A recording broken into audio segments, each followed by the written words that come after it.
பருந்துகள், கழுகுகள், கருட பட்சிகள் ஆகியவை அனைத்தும் பறந்து வருகின்றன. இனி அதற்கு கீழே உபவர்ணிதம் பூமேகே யதா சந்நிவேசஸ்தான அவரேப்ய அதஸ்தாது சப்த பூமிவரா ஏகைகஷ யோஜனாயுத அந்தரேண. இனி இதற்கு கீழே இருக்கிற 7 லோகங்கள் ஒன்னொன்னும் 10,000 யோஜனை தூரம் கீழே உள்ளது. ஒன்றொன்றும் 10,000 யோஜனை தூரம் அகலம் உள்ளது. 10,000 யோஜனை இடைவெளி இருக்கு. 10,000 யோஜனை பெருத்து இருக்கிறது. அந்த லோகங்கள் அதலம், விதலம், சுதலம், தலாதலம், மகாதலம், ரசாதலம், பாத்தாளம். மறுபடியும் சொல்றேன். அதல, விதல, சுதல, தலாதல, மகாதல, ரசாதல, பாத்தாளம் என்று கீழே இருக்கக்கூடிய 7 லோகங்கள். ஏதேஷுஹி பிலஸ்வர்கேஷு ஸ்வர்காதபி அதிக காமபோக ஐஸ்வர்ய ஆனந்த பூதி விபூதிபிகி. இந்த கீழே இருக்கிற லோகம்ங்கிறது மோசமான லோகம் அல்ல. இன்னும் மேல் உலகமான இந்திரப்பட்டணம் ஸ்வர்கபுரி. ஸ்வர்கபுரியில எத்தனை அனுபவம் உண்டோ, ஆனந்தம் உண்டோ, கேளிக்கை உண்டோ, சுகம் உண்டோ, போகம் உண்டோ, அதை விட பன்மடங்கு பெருத்தது கீழ்லோகங்களில் உண்டு. இன்னும் கேட்டா மேல் லோகம் போக போக சூரியனுக்கு அருகில் செய்ய வேண்டும். அப்ப வெப்பம் அதிகரிக்கும். ஆனா கீழ்லோகம் போக போக இன்னும் குளிர், இன்னும் குளிர். பூமிக்கு கீழே ரொம்ப -டிகிரி போடுறது. ரொம்ப மேல போச்சுனாலும் சரி, கீழே வெப்பம் இருக்கும். ஆனா இந்தந்த லோகங்களிலெல்லாம் நல்ல குழுகுழுன்ற காத்து வீசுகிறதாம். அதீத சுகபோகங்கள் இருக்கின்றன. நாட்டியமும் கச்சேரியும் பானங்களும் போஜனமும் நன்கு விளங்கும். ஏதேஷு பிலஸ்வர்கேஷு, இது ஒன்னொன்னு ஒரு பிலம், ஒரு குகை துவாரத்தை போலே உள்ளன. ஏஷு மகாராஜ மயேன மாயாவினா விநிர்மிதாக புரோ நானாமணி பிரவர பிரவேக விரச்சித விசித்திர பவன பிராகார கோபுர சபா சைத்திய சத்வர ஆயத்தனாதிபிகி.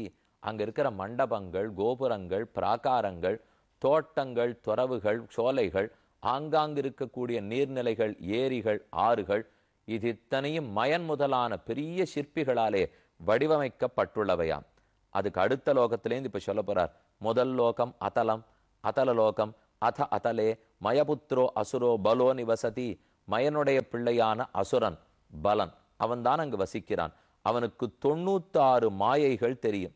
அதுல ஒரு சிலது மட்டும்தான் இந்த லோகத்தில் இருக்கிற மாயாவிகள் இப்ப தெரிஞ்சு வச்சுட்டு இருக்காளாம். இன்னும் மிச்சமெல்லாம் எவ்வளவு மாயையோ அதை தெரிந்து கொண்டா இன்னும் எப்பப்படி ஏமாத்தலாமோ அவன் கீழே உள்ளான்.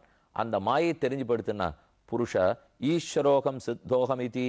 அந்த ஒரு ஜீவாத்மாவே அவனே நானே ஈஸ்வரன், நானே சித்தன், நானே முழுமுதற் கடவுள். 96 மாயைகள் ஒருத்தனுக்கு தெரிஞ்சுபடுத்தினா இதை போல நெஞ்ச நிமிர்த்தி கொண்டு அவன் திரிவான். பிற்பாடு பெருமான் கையாலே கொலை உண்பான். அதலலோகத்துக்கு அடுத்து இன்னும் கீழே விதலலோகம். அங்கே பரமேஸ்வரன் பார்வதி தேவியோட இருந்து தன்னுடைய பார்ஷதங்கள் கணங்கள் அனைவரையும் ரட்சித்து கொண்டிருக்கிறார்.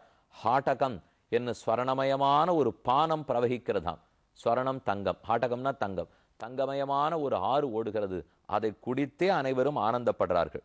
அதற்கு கீழே சுதலம் புண்ணியஸ்லோகோ விரோச்சனாத்மஜோ பலிர் பகவதா மகேந்திரஸ்ய. சுதலங்கிற லோகத்தில் விரோச்சனனுடைய பிள்ளையான பலி சக்கரவர்த்தி பெருமான் திரிவிக்ரமாவதாரம் பண்ணி அந்த பலி சக்கரவர்த்தியினுடைய தலையில காலை வச்சு 3வது அடி கொடுக்க மாட்டாதபடியால் சுத்தல லோகத்துல பிடிச்சு தள்ளி விட்டுடுறார். அவன் அங்கு வசித்து கொண்டு வருகிறான். அந்த வீட்டு வாசலில் பெருமானே கதாயுதத்தை பற்றி கொண்டு காவல் காப்பறான். ஒரு முறை ராவணன் அந்த புறத்தில் வரும்போது பெருமான் அவனை எட்டி உதைத்து விட்டாராம். அடுத்து தலாதல லோகம், அங்கே மயன் என்கிற தானவேந்திரன் வசித்து கொண்டு வருகிறான். அதற்கு கீழே மகாதலம், கத்ருவனுடைய பிள்ளைகளான பாம்புகள், சர்ப்பங்கள். ந ஏகசரசாம் குரோதவசோ நாம கணஹ குஹக தக்ஷக காளிய சுஷேணாதி பிரதான மகாபோகவந்தா. இந்த பாம்புகள்லாம் அங்கதான் வசிக்கின்றன. அதற்கடுத்தது ரசாதல லோகத்திலே தைத்தேயா தானவாக பணயோ நாம நிவாத கவச்சாக காலேயாக ஹிரண்யபுரவாசன இதி விபுத பிரத்தனீகா. ரசாதலத்தில் தைத்தேயர்களும் தானவர்களும் வசிக்கிறார்கள். நிவாத கவச்சர்கள், காலேயர்கள், இவர்களெல்லாம் வசிக்கிறார்கள். கடைசி லோகமான பாத்தாளத்திலே அதுதான் நாகலோகம். நாகலோபதா வாசுகி பிரமுகாக சங்க குலிக மகாசங்க ஸ்வேத தனஞ்சய திருதராஷ்டிர சங்க சூட கம்பல ஸ்வேதர தேவதத்தாதய, இதெல்லாம் பெருத்த பாம்புகளின் பெயர்கள். இந்த பாம்புகள் அத்தனை கடைசி லோகத்தில் வசிக்கின்றன. இப்படி கீழே கீழே இருக்கக்கூடிய 7 லோகங்களையும் வர்ணித்தார். இனி இந்த 7 லோகத்துக்கும் கீழே இருந்து ஆதிசேஷன் தான் தாங்குகிறார். அதென்னங்கிறது அடுத்த அத்தியாயம்.